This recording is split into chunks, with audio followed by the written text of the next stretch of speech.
The voice replied, "Remember why thou camest. Find out thy soul. Recover thy hid self. In the enormous emptiness of thy mind, thou shalt see the Eternal's body in the world. Know him in every voice heard by thy soul. Then shalt thou harbor my force and conquer death." Then Savitri, by her doomed husband sat, still rigid in her golden motionless pose, a statue of the fire of the inner sun. She looked into herself and sought for her soul.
the psychology of fate, which was covering the passage that we were covering at the time. And this is a really important and deep canto. This is Book 7, Canto 2, the parable of the search for the soul. And now we've come to page 285, just 485, I'm sorry, just towards the end of the canto. So we'll finish that up today and then start on the next. I'd like to begin on line 402. We went just a little bit further in the talk. 402, line 402. But I just would review a few of the key points from the canto before we begin. And the passage that the mother was just reading is the first that I'd like to point out. So Savitri has joined her husband Satyavan in the hermitage.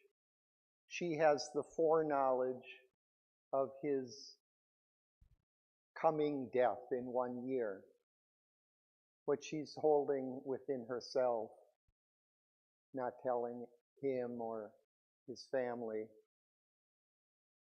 And on one sleepless night, while she's watching over Satyavan, who is sleeping, and she's feeling this grief and sorrow of his coming death. And a voice comes to her from the heights of her being. And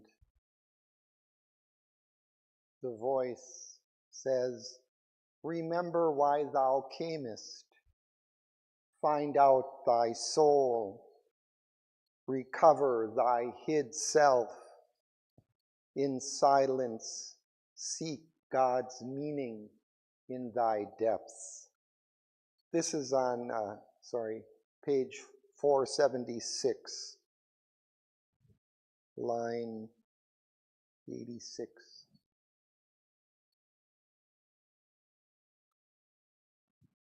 And the voice continues and gives her some direction about how to do that, to enter into this silence deep within and find her soul. And then on the next page, 477, at the break, it says, "A dream disclosed to her the cosmic past, the crypt seed and the mystic origins, the shadowy beginnings of world fate, a lamp of symbol lighting hidden truth, imaged to her the world's significance." So she has this dream as she goes within, and it gives her an image of the evolution, beginning from the very beginnings of the universe. And she sees this unfolding taking place. And then this unfolding is described in the following pages.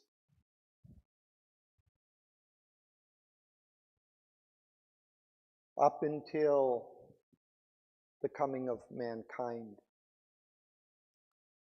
And then on page 482 at the break.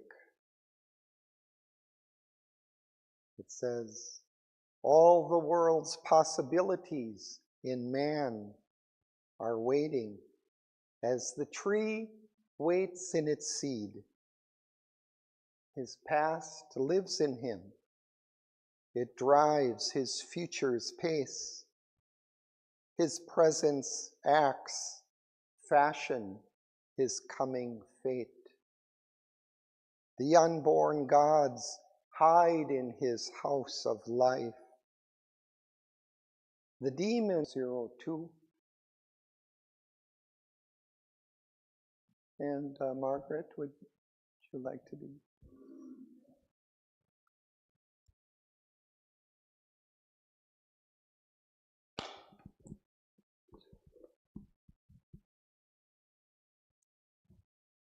Our inner mind dwells in a larger light. Its brightness looks at us through hidden doors. Our members luminous grow, and wisdom's face appears in the doorway of the mystic ward. When she enters into our house of outward sense, then we look up and see above her sun a mighty life self with its inner powers supports the dwarfish modicum we call life. It can graft upon our crow two puissant wings. Our body's subtle self is throned within, in its viewless palace of veridical dreams that are bright shadows of the thoughts of God. In the prone obscure beginnings of the race, the human grow in the bold ape-like man. He stood erect, a godlike form and force, and a soul's thoughts looked out from earth-born eyes. Man stood erect, he wore the thinker's brow. He looked at heaven and saw his comrade stars. A vision came of beauty and greater birth, slowly emerging from the hard chapel of light, and moved in a wide lucent air of dreams. He saw his being's unrealized vastnesses. He aspired and housed the nascent demigod. Thank you. Let's pause there.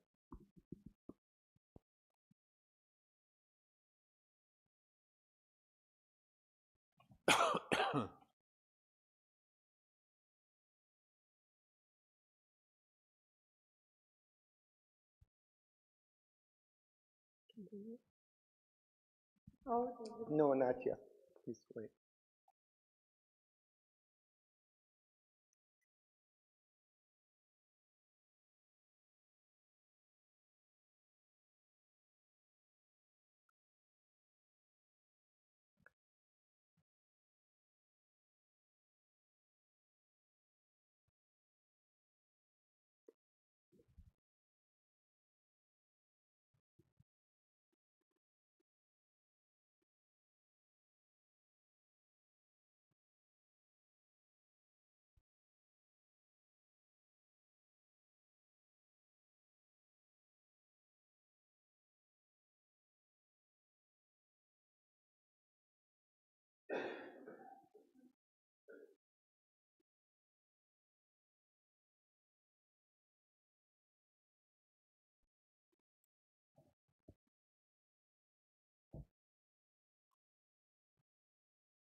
So the narrator here is continuing his description of the evolution leading towards man and now to the higher spiritual levels of consciousness of man. And in the passage just before we started reading now,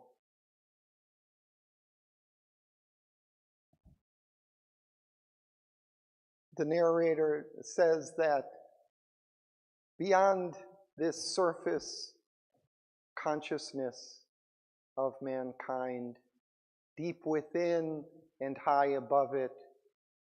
Our summits are there, but they're hid behind cryptic walls. They're cut off from the view of the outer consciousness. We don't see them, and yet they influence us. Our larger being sits behind cryptic walls. There are greatnesses hidden in our unseen parts that wait their hour to step into life's front. We feel an aid from deep indwelling gods. One speaks within. Light comes to us from above.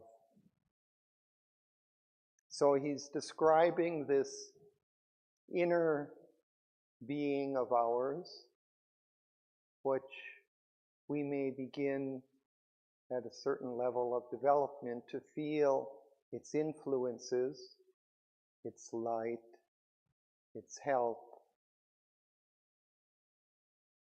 So then, in the passage we just read, he describes our inner mind, that we have, in addition to this outer mentality of which we're aware, our reason, there is a larger inner mind, again, behind these cryptic walls that we may not be aware of. To that mind, it has a much greater knowledge and awareness than our surface mind.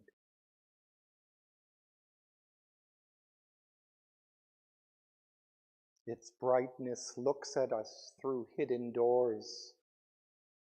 Our members luminous grow, and wisdom's face appears in the doorway of the mystic ward when she enters into our house of outward sense.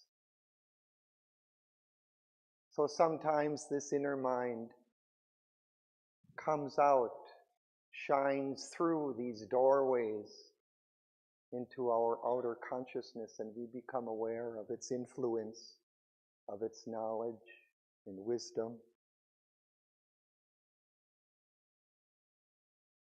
And then he describes another aspect of this inner being, a mighty life self with its inner powers supports the dwarfish modicum we call life. It can graft upon our crawl 2 puissant wings. So we also have a greater life force in our inner being, very powerful, that can take us far ahead on our path very quickly.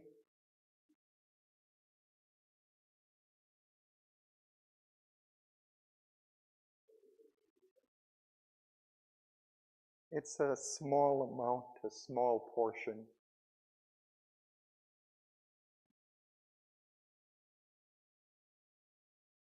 And then he describes another aspect of this inner being.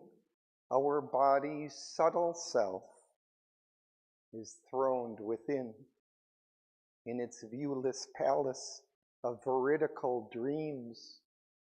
Veridical are truth-like, true,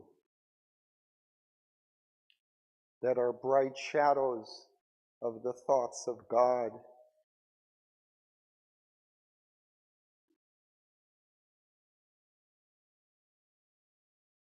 So this subtle, our body's subtle self. So there are forms also that are more true. Our own form is not limited to this physical form.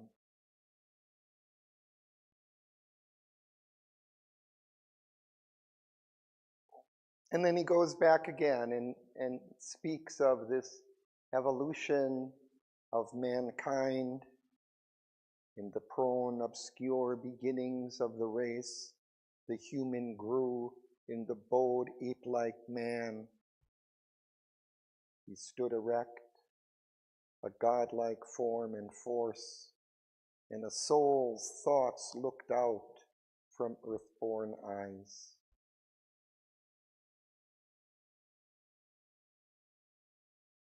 So he's describing the development of the human being. And then very quickly, he advances. He saw his being's unrealized vastnesses. He aspired and housed the nascent demigod. Nascent is recently born. Submerging demigod from man.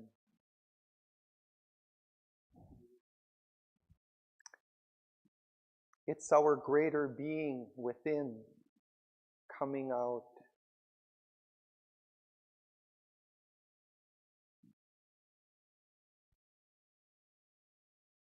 Out of the dim recesses of the self, the occult seeker into the open came.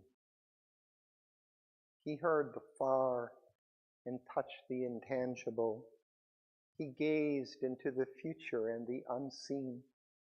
He used the powers earth instruments cannot use. A pastime made of the impossible. He caught up fragments of the omniscient's thought. He scattered formulas of omnipotence. So now he's describing the very heights of human development.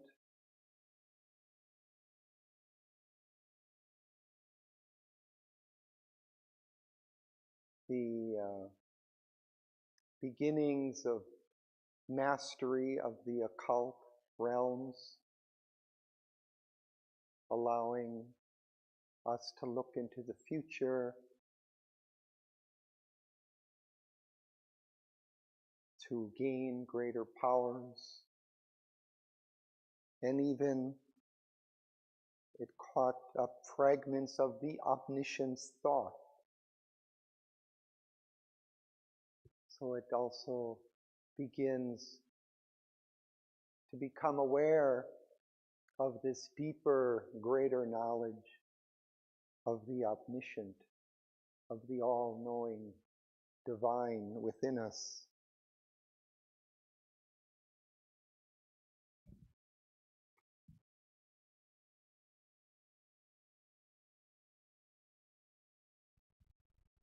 I think I went ahead a little bit, but let's continue reading. Satya, so let's read that last line on page 485, beginning there. Out of the dim recesses of the self, the occult seeker into the open came. He heard the far and touched the intangible. He gazed into the future and the unseen. He used the powers earth instruments cannot use, a pastime made of the impossible. He caught up fragments of the omniscient's thought. He scattered formulas of omnipotence.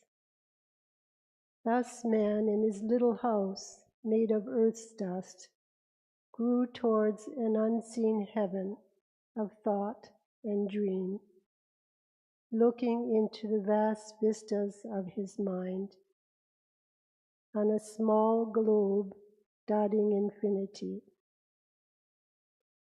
At last, climbing a long and narrow stair, he stood alone on the high roof of things and saw the light of a spiritual sun. Aspiring, he transcends his earthly self. He stands in the largeness of his soul newborn, redeemed from encirclement by mortal things and moves in a pure, free spiritual realm, as in the rare breath of a stratosphere, a last end of far lines of divinity. He mounts by a frail thread to his high source.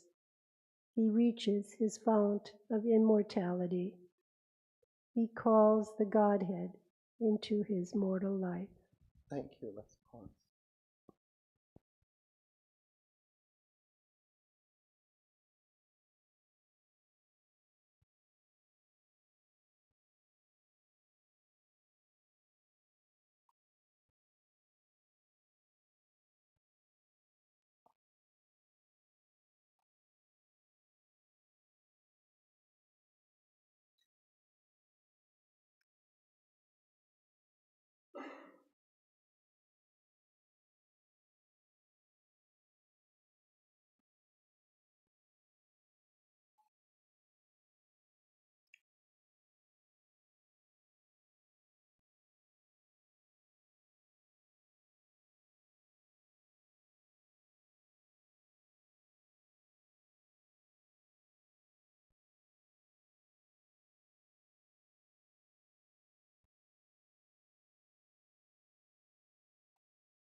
So again,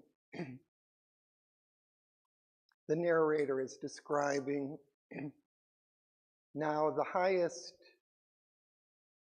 summits of development of the human being, entering into the occult regions of his being, this inner being,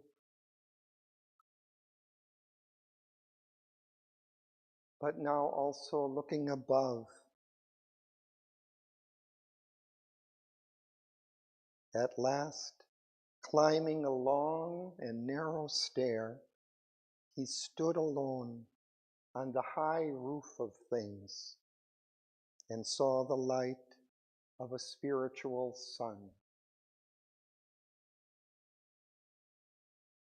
So here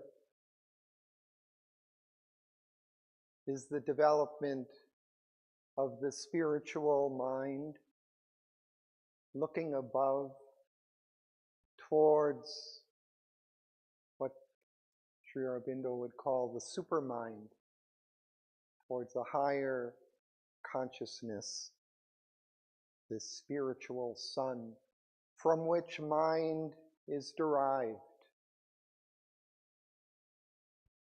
So at the very source of mind, of consciousness. So the being is looking up towards this, aspiring towards this.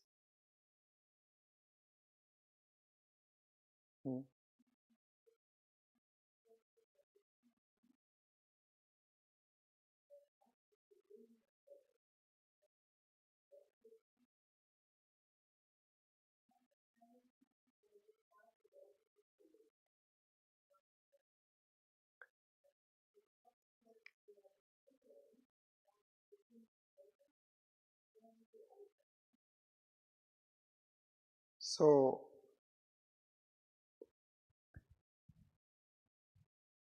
the self here is not necessarily the soul, but the being in general.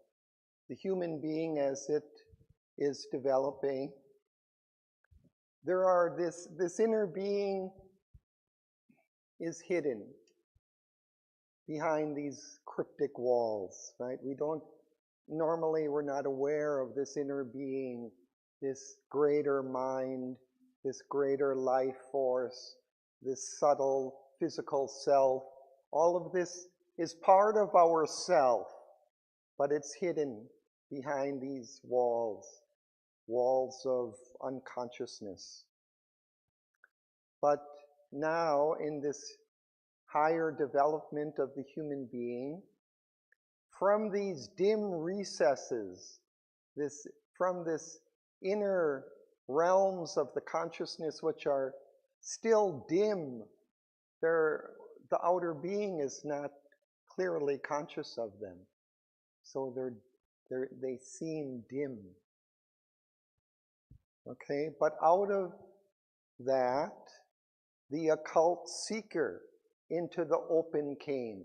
So from deep within, the occult seeker comes out into the outer being. It develops. The outer being becomes conscious of this occult seeker who's looking for the secrets of the inner being, these hidden truths that are lying within us.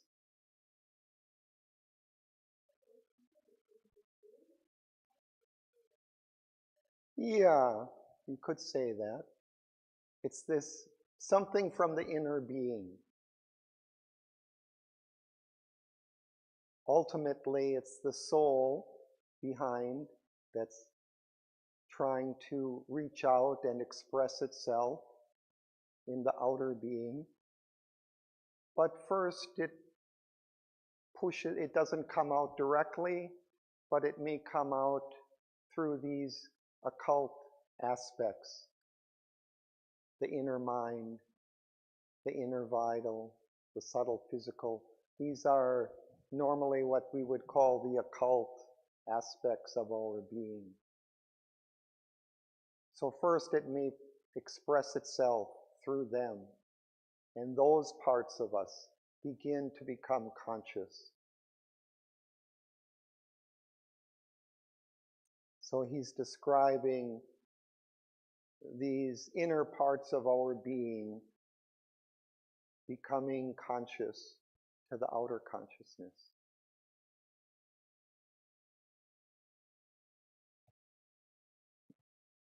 And thus man, in his little house made of earth's dust, grew towards an unseen heaven of thought and dream. So from the influences of the inner being, man grows towards this still unseen heaven. He's looking into the vast vistas of his mind, the distant possibilities of his mind, and then at last climbing a long and narrow stair. So now he's climbing these levels of, you could say, the inner mind, the inner spiritual mind, towards its summits, which climb up like a stairway towards the divine, omniscient, omnipotent consciousness, to the One.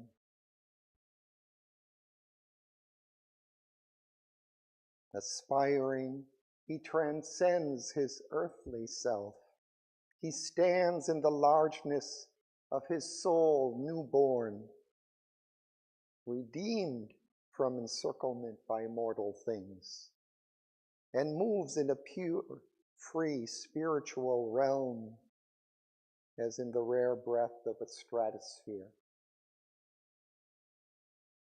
So this is the human being, now highly evolved, entering into the spiritual consciousness, into the infinite.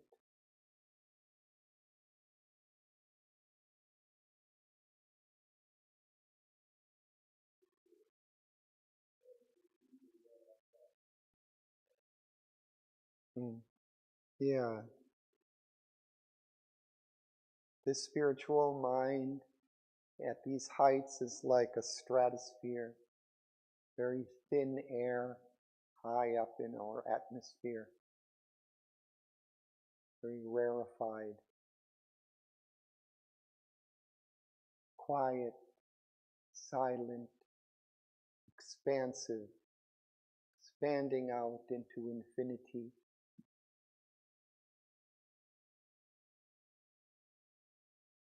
And finally, he mounts by a frail thread to his high source. He reaches his fount of immortality. He calls the Godhead into his mortal life.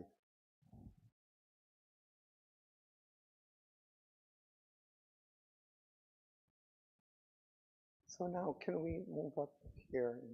Would you like to read? Read the last section of the canto. From the 445. All this.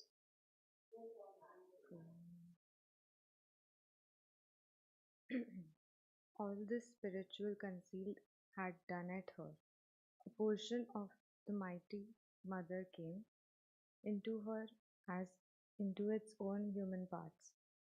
Amid the cosmic working of the gods, it marked her the center of wide drawn scheme. Dreamed in the passion of her far seeing spirit to mold humanity into God's own shape and lead this great blind struggling world to light, or a new world discover or create. Earth must transform herself and equal heaven, or heaven descend into earth's mortal state. But for such vast spiritual change to be, out of the mystic cavern into man's heart, the heavenly psyche must off her veil, a step into common nature's crowded room, and stand uncovered in the nature's front, and rule its thoughts, and fill the body and life. Obedient to a high command, she sat. Time, life, and death were passing incidents, obstructing with their transient view her sight that must break through and liberate the God. Impersoned in the visionless mortal man, the inferior nature born into ignorance, still took too large a place. It veiled herself and must be pushed aside to find the soul. Thank you.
So in this final segment,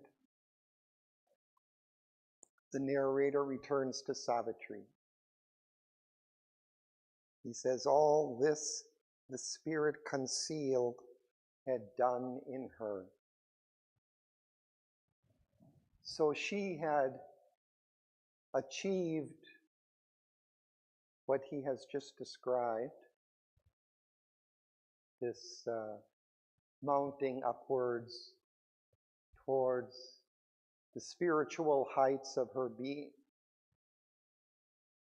entering into the spiritual consciousness. And then it says, a portion of the mighty mother came into her as into its own human part. So now we see something of the Divine Mother entering into Savitri, into her being as an expression of itself. And then amid the cosmic workings of the gods, it marked her the center of a wide-drawn scheme, dreamed in the passion of her far-seeing spirit, to mold humanity into God's own shape and lead this great, blind, struggling world to light, or a new world discover or create.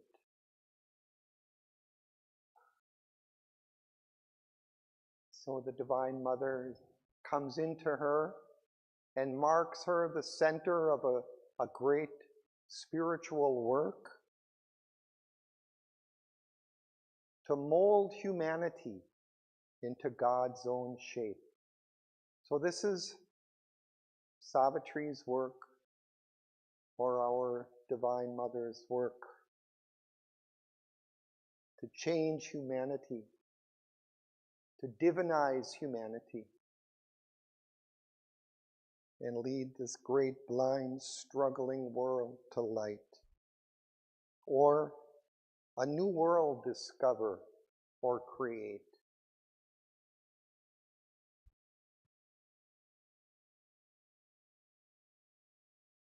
Maybe a new world has to be created here,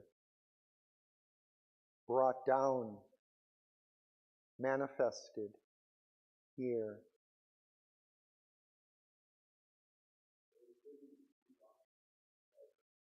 Which? Okay.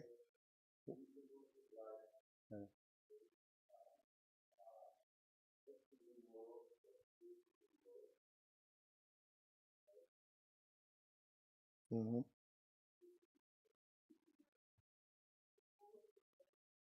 So,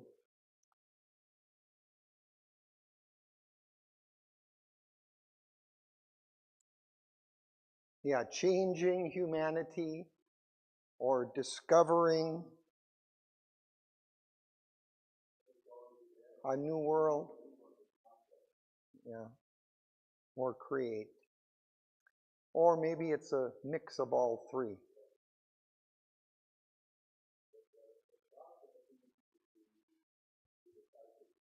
Yeah, so that's what he describes next. Yeah, yeah.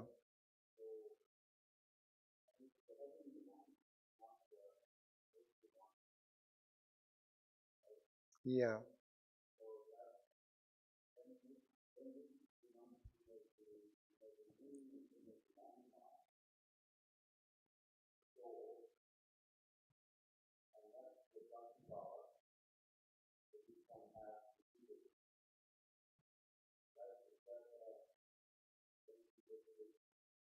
Well, I think the straightforward interpretation is that for mankind, for humanity to reach its full potential and to become divinized, the human being has to go within and find his soul in the mystic cavern of man's heart. And there the heavenly psyche must put off her veil. So for Sri Aurobindo, the psyche is the soul. Yes, there's a Greek myth concerning Cupid or something, but I think we can more or less put that aside here. And Sri Aurobindo is speaking pretty directly about his psychic being and the soul. And it must put off the veil. Now it's hidden behind these cryptic walls. It only can very indirectly influence us. It has to come out fully into the outer consciousness, put off the veil, and step into common nature's crowded rooms, and stand uncovered in that nature's front, and rule its thoughts and fill the body and life. So this inner soul within us, which is that divine element within us, it's the divinity within us that holds all the potentials, all the possibilities. It holds within itself all of that, our higher possibilities of divinity. It has to come out into the outer consciousness. It has to put off these veils, no more be hidden. And it has to rule our mind and life and body. It can take control of all of these outer instruments. In reality, this outer consciousness are instruments of the soul. But it has to consciously come out and use them, and the instruments have to be aware of their ruler.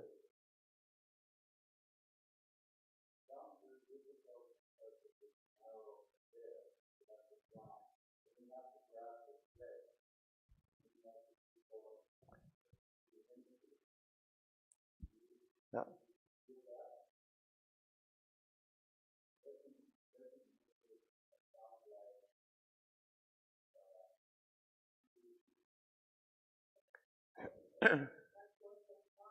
But he's describing this higher spiritual evolution, okay? And so he first describes the spiritual aspect of it, realizing the spiritual consciousness above. But then he says all this was done in her, and then the Mighty Mother descends into her as into its human portion. And now her mission is to divinize humanity, right? Or to create a new world. So, well, she's doing it for us, I think. But whether we have to follow that same path up, finding that spiritual consciousness up in that, perhaps, but maybe by her doing it, by bringing down this greater world, this greater consciousness, the supermind, all of this may be done in a different way than it was in the past. Maybe it becomes easier for humanity. And also, from what I understand, it's not necessary that one would achieve this higher spiritual consciousness before finding one's own soul or psychic being within. I think one can also do that more directly without having to go to that spiritual consciousness. But then it would affect that realization as well.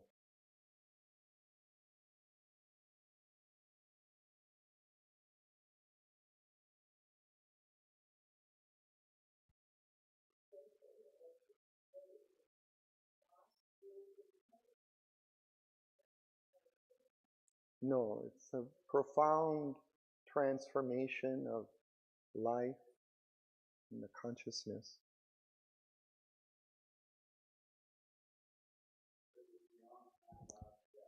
Hmm.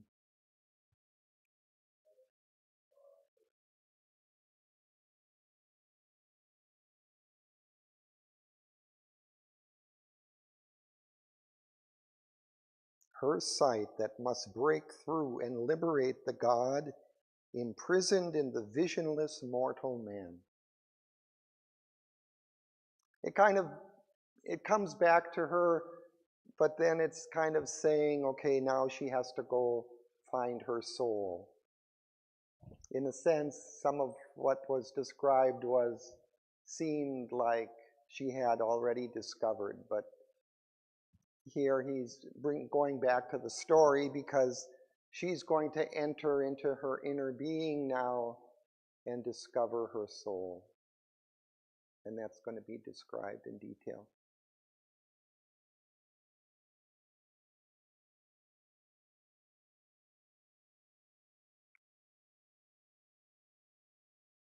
So we move on and begin reading Canto 3. Then we can go to the next person.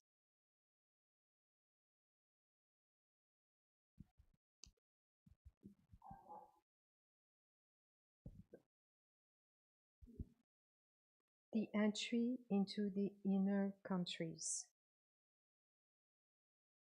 At first, out of the busy hum of mind, as it from a loud thronged market into a cave, by an inward moment's magic she had come. A stark hushed emptiness became herself. A mind unvisited by the voice of thought stared at a void, deep's dumb infinity. Her heights receded, her depths behind her closed. All fled away from her and left her blank. But when she came back to herself of thought, once more she was a human thing on earth, a lump of matter, a house of closed sight, a mind compelled to think out ignorance, a life force pressed into a camp of works, and the material world her limiting field. Amazed like one unknowing, she sought her way out of the tangle of man's ignorant past that took the surface person for the soul. Thank you. Next. Continue.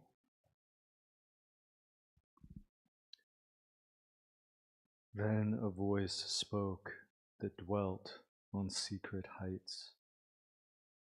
For man thou seekest, not for thyself alone.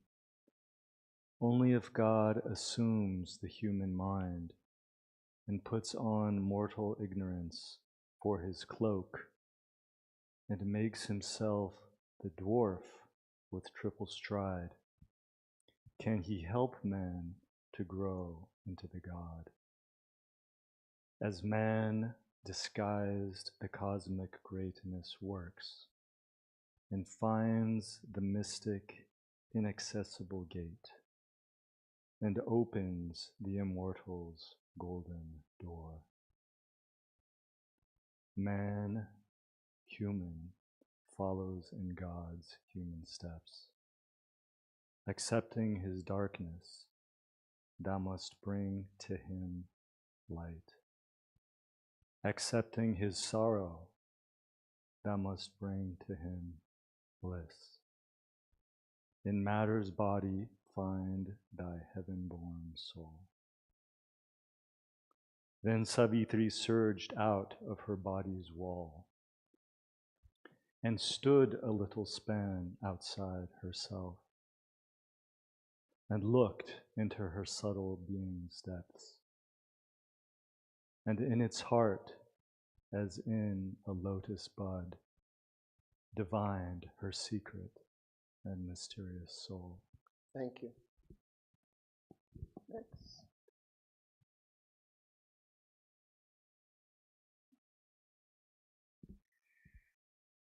At the dim portal of the inner life that bars out from our depth, the body is manned, and all that lives, but by the body's breath, she knocked and pressed against the ebony gate.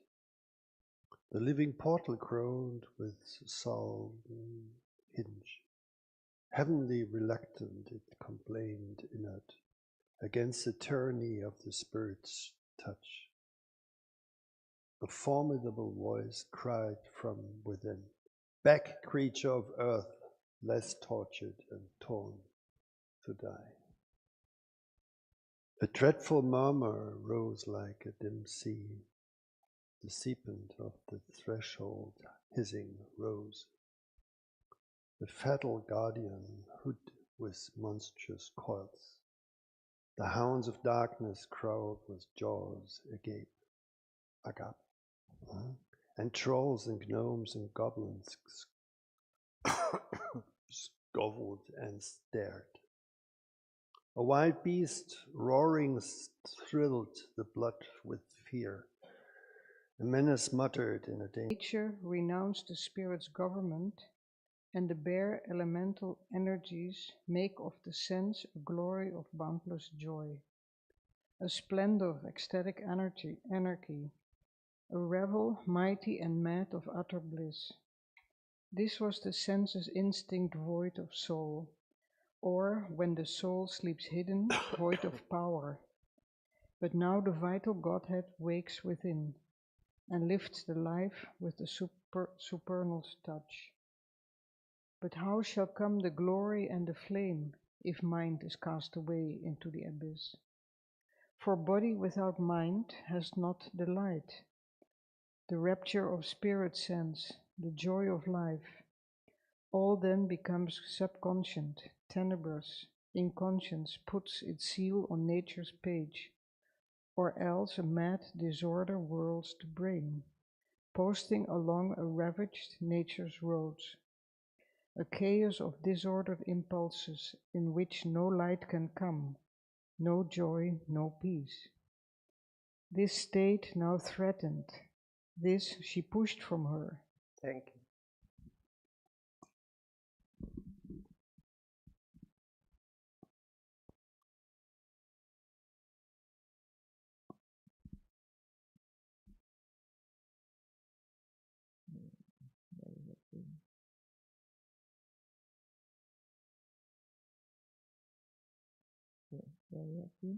As if in a long, endless. 150. Okay. Yeah. As if in a long, endless, tossing street, one driven mid a trembling, hurrying crowd. Hour after hour she trod without release, holding by her will the senseless moit at bay. Out of the dreadful press she dragged her will, and fixed her thought upon the Saviour name. Then all grew still and empty. She was free. A large deliverance came, a vast calm space. A while she moved through a blank tranquillity of naked light from an invisible sun. A void that was a bodiless happiness, a blissful vacuum of nameless peace. But now a mightier danger's front drew near. The breath of bodily mind, the inconscious brood of aimless thought and will had fallen from her. Approaching loomed a giant head of life, ungoverned by mind or soul, subconscious, vast. It tossed all power into a single drive. It made its power a might of dangerous seas. Thank you.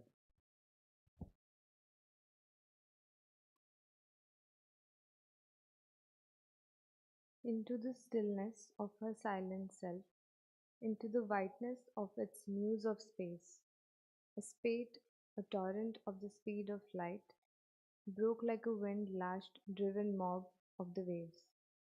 Racing on the pale floor of summer sand, it drowned its banks, a mountain of climbing waves.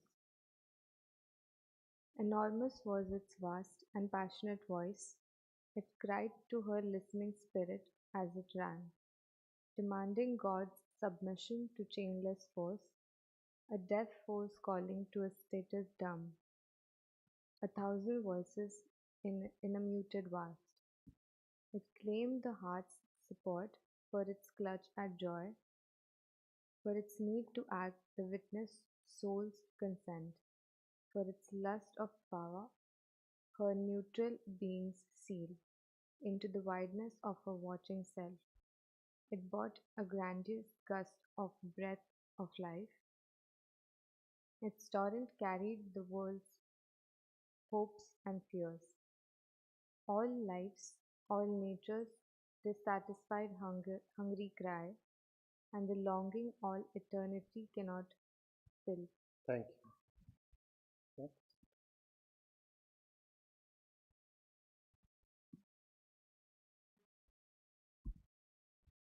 It called to the mountain secrecies of the soul and the miracle of the never-dying fire. It spoke to some first inexpressible ecstasy hidden in the creative beat of life.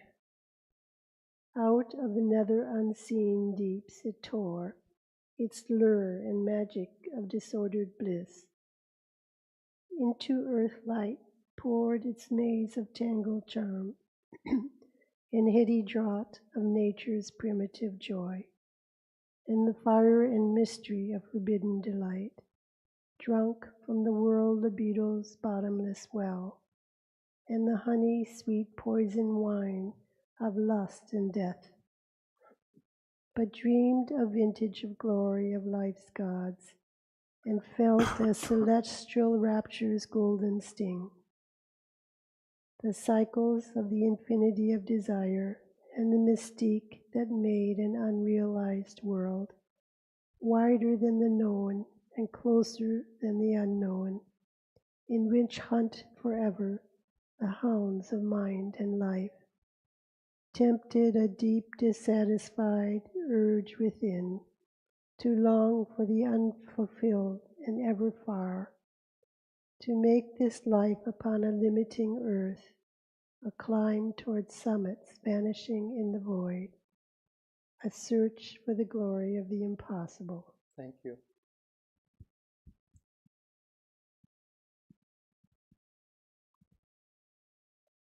It dreamed of that which never has been known.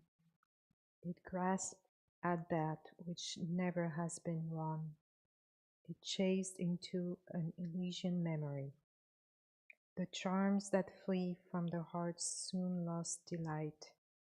It dared the force that slays, the joys that hurt, the image shape of unaccomplished things, and the summons to a Circean transmuting dance, and passion's tenacity of the courts of love, and the wild beast ramp and romp with beauty and life.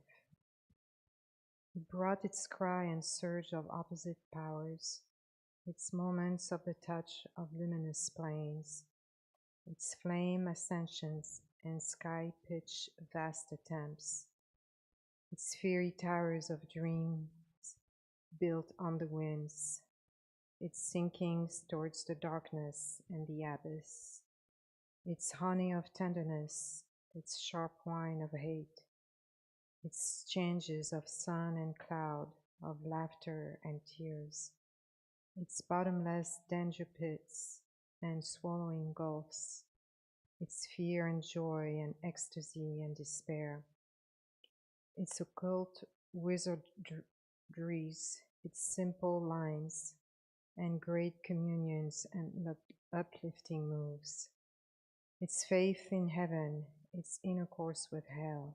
Thank you.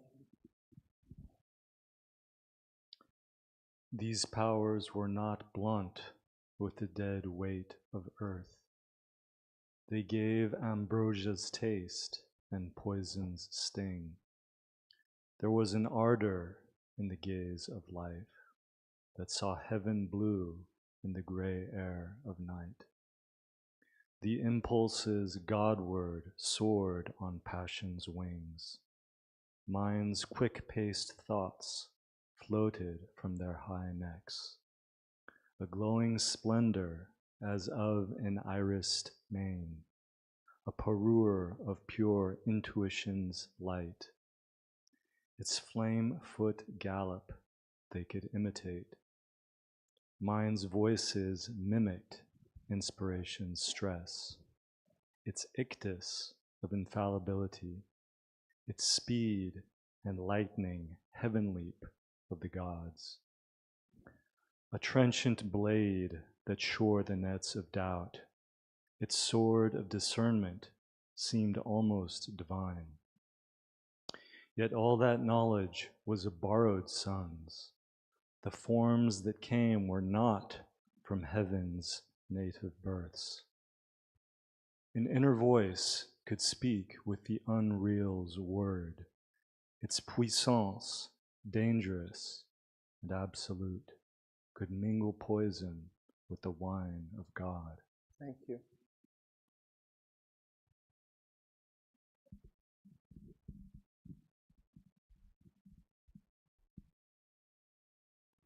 On these high shining backs falsehood could ride, through levers dipped in error's passionate arms, gliding downstream in the plyth-glided barge. She edged her ray with a magnificent lie. Here in life's nether realms all contraries meet, through stairs, and does her work with bandaged eyes, and ignorance is wisdom's patron here. These galloping hoes in the enthusiast's beats could bear to dangerous intermediate zone, where death walks wearing a robe of deathless life, or they enter the valley of the wandering clean, whence captives and victims of the spacious ray, souls trapped in that region never can escape. Agents, not masters, they serve life's desires, toiling forever in the snare of time. Their bodies born out of some nihil's womb, and snare the spirit in the moment dreams, then perish vomiting the immortal soul out of matter's belly into the sink of nothing. Thank you.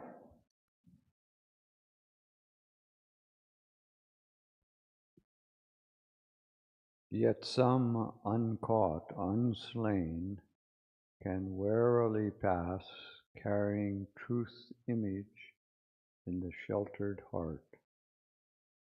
Pluck knowledge out of error's screening grip, break paths through the blind walls of little self, then travel on to reach a greater life.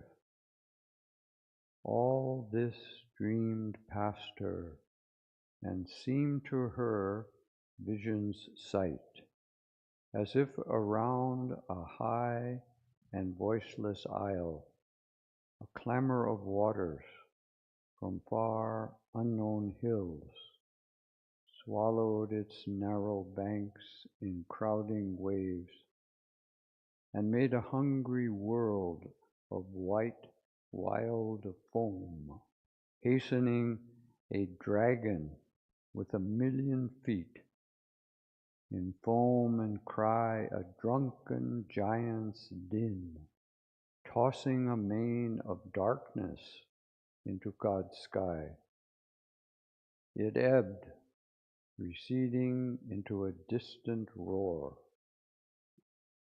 then smiled again, a large and tranquil air, blue heaven, green earth, partners of beauty's reign, lived as old, companions in happiness, and in the world's heart laughed the joy of life. All now was still, the soil shone dry and pure. Through it all she moved not, plunged not in the vain waves. Out of the vastness of the silent self, life's clamor fled. Her spirit was mute and free.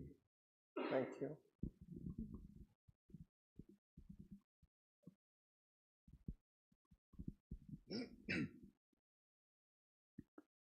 Then, journeying forward through the self's white hush, she came into a brilliant, ordered space. There life dwelt, parked in an armed tranquility. A chain was on her strong insurgent heart. Tamed to the modesty of a measured pace, she kept no more her vehement stride and rush. She had lost the careless majesty of her muse and the ample grandeur of her regal force. Curbed were her mighty pomps, her splendid waist, sobered the revels of her beck and play. Cut down were her squanderings in desire's bazaar, coerced her despot will, her fancy's dance. A cold stolidity bound the riot of sense. A royalty without freedom was her lot. The sovereign throned obeyed her ministers. Her servant's mind and sense governed her house. Her spirit's bounds they cast in rigid lines, and guarding with a phalanx of armored rules, the reason's balanced reign kept order and peace. Thank you.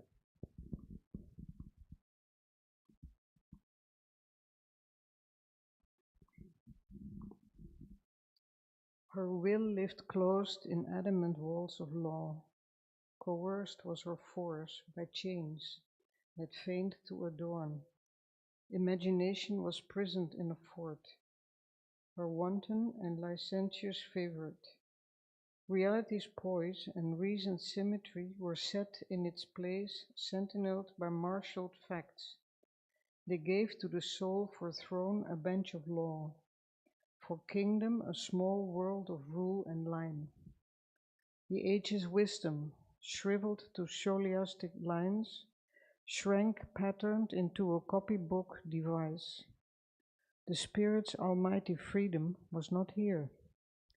The schoolman mind had captured life's large space, but chose to live in bare and paltry rooms, parked off from the too vast, dangerous universe, fearing to lose its soul in the infinite.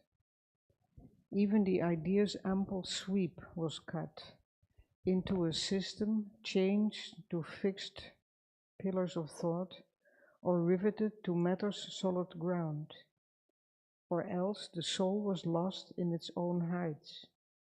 Obeying the ideal's high-browed law, thought based a throne on unsubstantial air, disdaining earth's flat triviality. It barred reality out to live in its dreams. Thank you. So I'd like to stop there for today.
voice replied,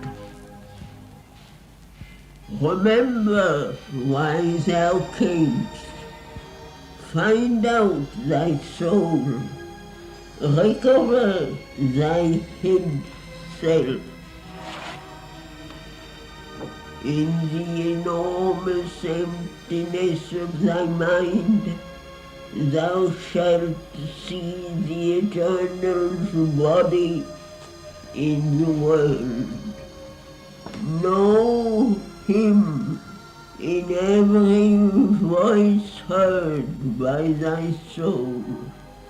Then shalt thou harbor my force, a statue of the fire of the inner sun." She looked into herself and sought for her soul.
Thanks to Sri Aurobindo.